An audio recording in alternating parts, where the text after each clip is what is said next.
বিশ্বনবী বললেন, আয়েশা ঝগড়া করে আর কতক্ষণ থাকবো, আসো মিটমাট করি। আয়েশা রাদিয়াল্লাহু বললেন, ঠিক আছে মিটমাট করবো।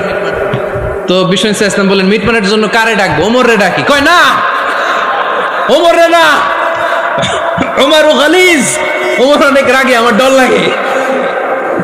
কয় তাহলে তোমার আব্বারে ডাকি। কয় ডাকেন। কি খুশি, মেয়েদের মধ্যে অভ্যাসটা আছে না নাই? তাহলে তোমার আব্বারে ডাকি, ডাকেন। ডেকে নিয়ে আসা হলো। আবু বকর রাদিয়াল্লাহু তাআলা আনহু দাঁড়ালেন, আম্মা জান আয়েশা দাঁড়ালেন, বিশ্বনবীও দাঁড়ালেন। বিশ্বনবী বললেন, আয়েশা তোমার আব্বা আসছে, এবার ঘটনা খুলে বলার পালা, তুমি বলবা নাকি আমি বলবো? আম্মা জান আয়েশা বললেন, আপনি বলেন, তবে ওয়ালা তাকুল ইল্লা হাক্কান, যেটা ঘটছে ওইটাই বললেন, মিথ্যা কথা কইেন না। আবু বকর রাদিয়াল্লাহু তাআলা আনহু রেগে মেগে আগুন। কি এই কথা তুমি কেমন করে বলো? বিশ্বনবী কি মিথ্যা কথা কখনো বলবে? রেগে মেগে দিলেন মেয়ের গালে এক চড়। বানিয়ে বলতেছি না, মুসনাদ আহমদ ইবনে হাম্বলের হাদিস। বাবার হাতের থাপ্পড়কে আম্মা জান আয়েশা উল্টে বললেন। সাইয়েদনা আবু বকর রাগে গড়গড় করছেন, আবার মারার জন্য তেড়ে গেলেন। এবার বাঁচার জন্য আম্মা জান আয়েশা বিশ্বনবীর পিছনে যে আশ্রয় নিলেন, বিশ্বনবী বাঁচানোর জন্য দুই হাত মেলে দাঁড়িয়ে গেলেন। পড়েন সুবহানাল্লাহ।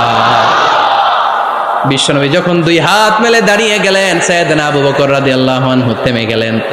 সাইয়েদনা আবু বকর রাদিয়াল্লাহু তাআলা আনহু ঘর থেকে বের হয়ে বারান্দায় দাঁড়ালেন। পড়েন সুবহানাল্লাহ। এবার বিশ্বনবী আম্মা জান আয়েশার কাছে যেয়ে বলেন, ইয়া আয়েশা কাইফা রাআইতিনি আনকাসতুকি মিনার রাজুল, দেখছো কেমনে বাঁচাইলাম? আমি না থাকলে ভর্তা বানাই ফেলতো আজকে। আমি বাঁচাইছি তোমারে, আমি, আমার লগে ঝগড়া করো তুমি।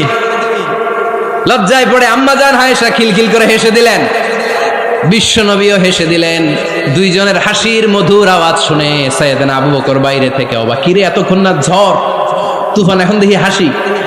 সালাম দিয়ে অনুমতি নিয়ে ভিতরে ঢুকলেন। ঢুকে দেখেন আম্মা জান আয়েশাও হাসে, বিশ্বনবীও হাসে।